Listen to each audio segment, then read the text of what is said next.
What's going on, guys? It's Jimmy here. Welcome to our daily show where we discuss everything going on here in our country that you need to know about here on a daily basis, including money, investing, the stock market, the fourth stimulus package update, and stimulus check update. If you haven't subscribed to our YouTube channel yet, do so right now. Click the subscribe button as it's completely free to do so. This way you won't miss out on new videos. Also, thanks for hitting the like button for us down below. Really helps out our YouTube channel. The Supreme Court is back at it again with several major rulings. They have been very active here after Roe versus Wade and after they overturned a gun safety legislation by New York State. The New York State governor says that New York doesn't give up and they're going to fight this. And we'll see what happens there. In fact, I actually have one bill here, or one, yeah, but I'm so, the Supreme Court is just literally just ruling over and over and over here. It's crazy. Check this out. Yeah, so you can see here, the Supreme Court has just ruled on several. They've just thrown out, I should say, several gun safety, gun restriction rulings. And they are really throwing their weight around with the Republican controlled Supreme Court. Here is what just happened. On the heels of last week's landmark ruling expanding individual gun rights, the U.S. Supreme Court on Thursday threw out several lower court rulings that had upheld gun restrictions, including bans on assault-style rifles in Maryland and large capacity ammunition magazines in New Jersey and California. So here's where it gets really interesting, right? The Supreme Court, we're going to take two different issues and kind of correlate them a little bit here. The Supreme Court is saying that the federal government should not rule on abortion and Roe versus Wade, that they should send it back to the states, and the states should decide individually what to do in their states. But when it comes to gun safety, gun registration, gun restrictions, they're saying no, the states don't have the right, or they don't know what they're doing, that the states should not be able to decide. And the Supreme Court is overruling them with the Republican majority. In these cases, it's literally the Republicans voting to overrule it and the Democrats voting not to overrule it. Yeah, so it's kind of weird because they're saying in one case that the states should have the authority to rule over the people, and in the other case they're saying no, the states should not. So which is it? How do we set the precedence here? I mean, I get that they're different issues, but yeah, so again, the Supreme Court banned or threw out several lower court rulings that upheld gun restrictions, including bans on assault-style rifles in Maryland. That, you know, Maryland had passed this law that they deemed should be done in their state, and large capacity ammunition magazines in New Jersey and California, that those states deemed that's what they wanted to do, right? The actions by the justices sent these cases back to the lower courts to reconsider in light of their June 23rd ruling that declared for the first time a constitutional right to carry a handgun in public for self-defense, when they overruled the New York ruling as well. Last week's 6-3 ruling, where all 6 Republican justices ruled yes and the 3 Democrats, or the the other side, with the conservative justice in the majority and the liberal justices in dissent, struck down New York state limits on carrying concealed handguns outside the home. The court found that the law, enacted in 1913, violated a person's right to, quote, keep and bear arms under the Second Amendment.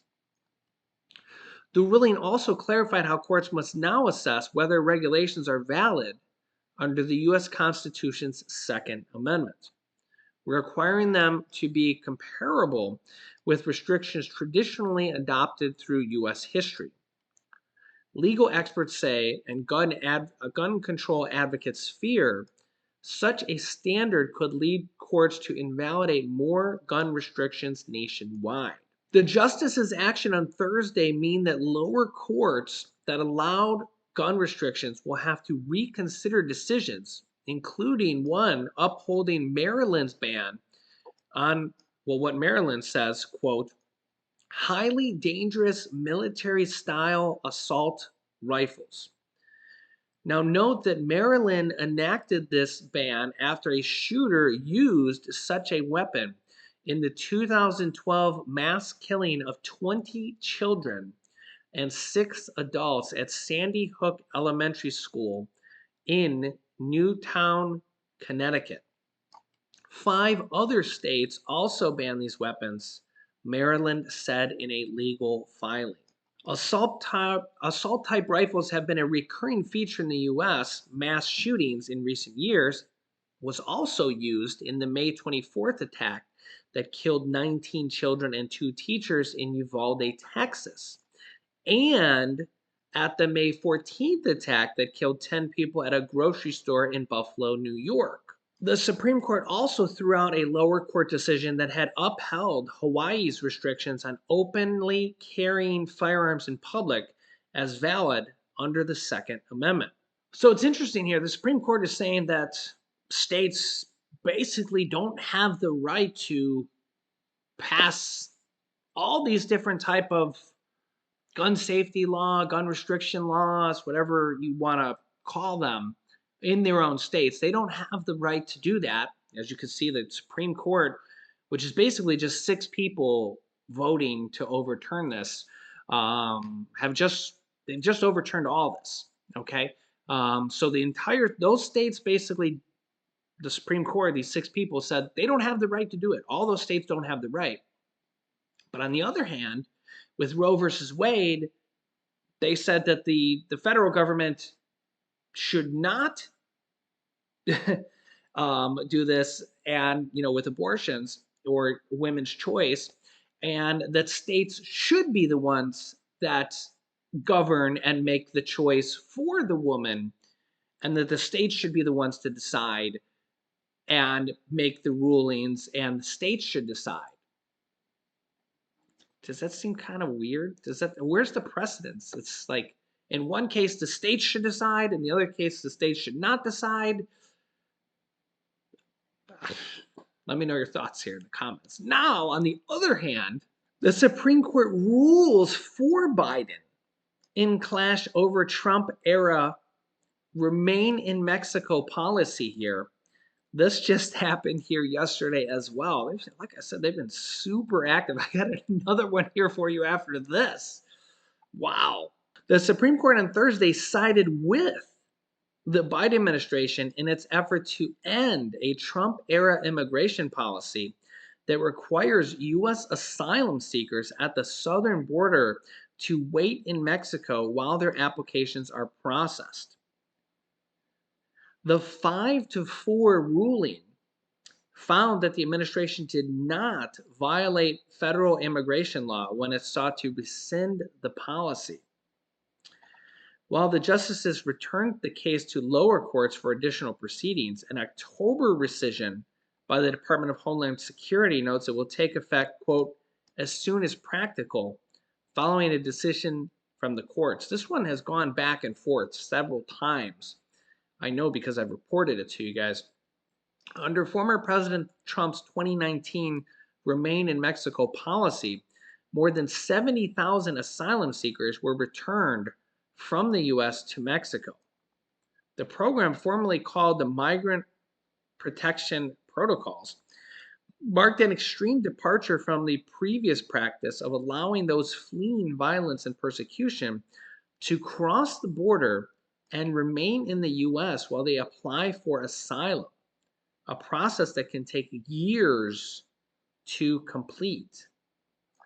The court sided with Biden administration in ruling that it has no obligation to continue with the Trump era policy, and that the law plainly confers a discretionary authority to return aliens to Mexico during the pendency of their immigration proceedings. Republican Chief Justice John Robert wrote for the majority. The use of the word may thus makes clear that the contiguous territory return is a tool that the Secretary has the authority but not the duty to use. Immigration advocates had long pleaded with both Trump and Biden to scrap the policy, noting that vulnerable migrants who are not from Mexico and may not even be Spanish speakers face dangerous conditions as they waited months on end for any movement in their cases. Now, on the other hand, we have literally millions and millions of people coming over the border illegally every single year. It's increasingly getting worse. And I mean, you let me know your thoughts if we can take them all in or not. The problem is getting worse. The numbers show that. And they basically all say that they probably all say they're seeking asylum. Why else would they come over? They're coming into our country because they, want a better place to live than the place they're coming from. So the problem is that they are coming over illegally. It's not the legal way of doing it. So the question is, should they be allowed to stay here while they wait legal trials, which could be years? And then what happens is if they're found that they're not allowed to stay, you might not even be able to find them then at that point, years later. Yeah. So yeah. And I reported in my previous video, a report by Fox News. Polling shows that support for the wall is actually about 50-50 right now, which is actually about the highest that it has been. Yeah, so you can let me know your thoughts on that here as well. Next up, the Supreme Court just also, now note that this is an opinion piece. The author of this is an opinion by the author that wrote this, so it is noted here that it's an opinion piece.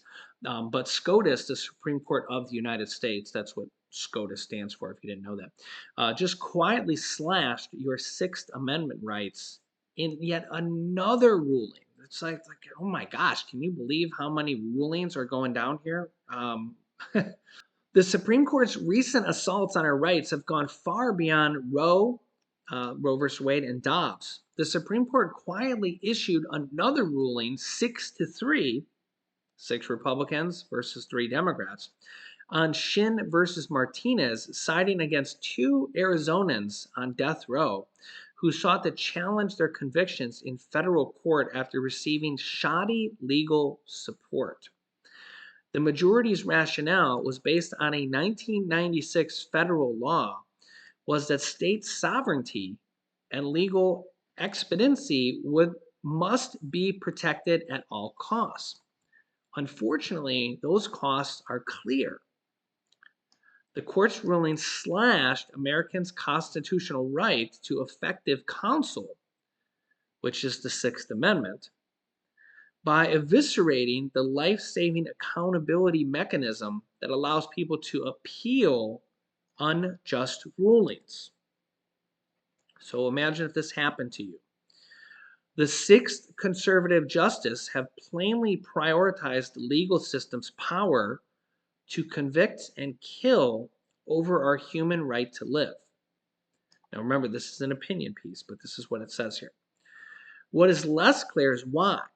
In a nation where folks will literally risk children's lives to maintain their Second Amendment rights, the Second Amendment is the right to bear arms, Americans seem perfectly happy to hand over their Sixth Amendment right without hardly a thought, as this just happened in this new recent ruling. The silence on social media and in our public discourse about this ruling is alarming. We should be very scared and very, very angry. The writer writes here, as the executive director and founder of a nonprofit that works to help low-income Americans navigate the complexities of the legal system by bolstering public defense resources. I know all too well that for many, this case, which is shrouded in the deliberately exclusionary language of legal discourse, feels more like a remote technicality than an assault on basic rights. And I mean, going through legal, I'm sure going through a legal life-changing thing like this is scary for anybody. But let me assure you, if you're worried about your constitutional rights as a citizen, you should recognize that this is one of the most egregious governmental oversteps of our lifetime, right in line with the current oppressive theme of the Roberts Court. Yeah, so you can see here the Supreme Court has been very, very uh, active. And if we go back here, a lot of this has really been, you could almost say, decided by former President Donald Trump, whether you think that's a good thing or a bad thing. And the reason for this is that he appointed three of the Supreme Court justices out of the six Republican justices that are on there right now. So six Republican justices are there. Three were appointed by former President Donald Trump, and also maybe Mitch McConnell in there as well. Or actually, Mitch McConnell, you could say as well. Because if you remember, when we go back in the last year of Obama's presidency, Mitch McConnell was the majority leader of the Senate. He blocked Obama from appointing a Supreme Court justice when a previous justice died. Obama said, okay, I'll appoint a new justice. And Mitch McConnell said, no, no, no, no, we're not going to do that. We're just not going to do that here. You're like, it was like 8 or 9 months until the next election. He said, I don't want to do that in a last term of a presidency or last year of a presidency. This is where it gets totally hypocritical, right? But really, it's shrewd politics, whether you agree with this or not. But this sets a precedence for going forward, right? So he said, no, I'm not going to do it. I control the Senate. Too bad. He wasn't able to do it. The next president comes in. It's a Republican. It's former President Donald Trump. He then puts in a Republican in there. Remember that Supreme Court justices serve there for life or until they retire, which is, many, many years. They serve for like 30, 40 years or until they die. They're there for a long time. It's not like, presidents who serve 4 years or 8 years, right? Okay. So they're there for a long time. So instead of a Democrat being on the Supreme Court justice seat, there's a Republican. So there's a 2-vote swing there. Okay. And then in the last few months, literally like a couple months, like 2 months of former President Donald Trump's presidency, the same thing happens. A Supreme Court justice needs to be replaced, and Mitch McConnell pushes it through really quickly before the next election. Not doing the same thing, saying, oh, what's the last year of his term? We have to wait till the next election. Mitch McConnell pushes it through really quickly with only like 2 months before the election. And then, Biden becomes president.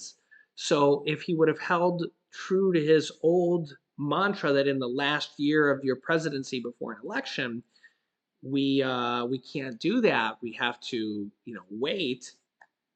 Then that would have been Biden's pick because Biden's now the president. Okay, so that's another swing vote. That's another that became a Republican justice. That was Amy Coney Barrett that became justice instead of would have been another Democrat. So that's two Republicans that were put there instead of two Democrats. So instead of 6 Republicans on there, it would have only been 4 Republicans. And instead of 3 Democrats, there would have been 5 Democrats. Do you see the difference? So there would have been 5 Democrats on there instead of 4 Republicans. Right now, there's 6 Republicans and 3 Democrats. And look at all these rulings that are going down 6-3, 6-3, 6-3. Roe versus Wade actually went down 5-3. There was a previous ruling right before that on a similar ruling that went down 6-3, but the actual Roe versus Wade ruling went 5-4 because Chief Justice, who's a Republican, he voted 5-4. He actually voted that Roe versus Wade shouldn't be overturned, but it still was overturned 5-4. So imagine if those two votes had gone the other way and they were Democrats, we would be living in a different, and I'm not saying this was right or wrong. You guys could make that choice, or, but I'm just saying that theoretically, we could be living in a very different world where a lot of these laws would now be completely different. Yeah. So just think about that. Just a couple of different political decisions, and Roe versus Wade might not be overturned. These gun laws might not be overturned. Whether you think that's good, bad, or what, it's interesting how things happen like that. Yeah, and what's interesting is Biden is talking about packing the court now, and some people are saying that they should do that because of these, events that have unfolded. So let me know your thoughts here in the comments. We'll be covering more here in upcoming episodes. New videos come out here every day at 10 a.m., 3 p.m., and 8 p.m. Eastern Standard Time. If you haven't subscribed yet, click the subscribe button down below and then click the bell icon so you get notifications when we go live with new videos. I will keep you up to date here with everything. You can click here to watch my newest video about stimulus checks going out here in July. And you can click here to see my newest video on Nancy Pelosi and what she just did, which was pretty crazy. So click on one of those videos next. Thanks for watching, guys, and I'll see you in the next video.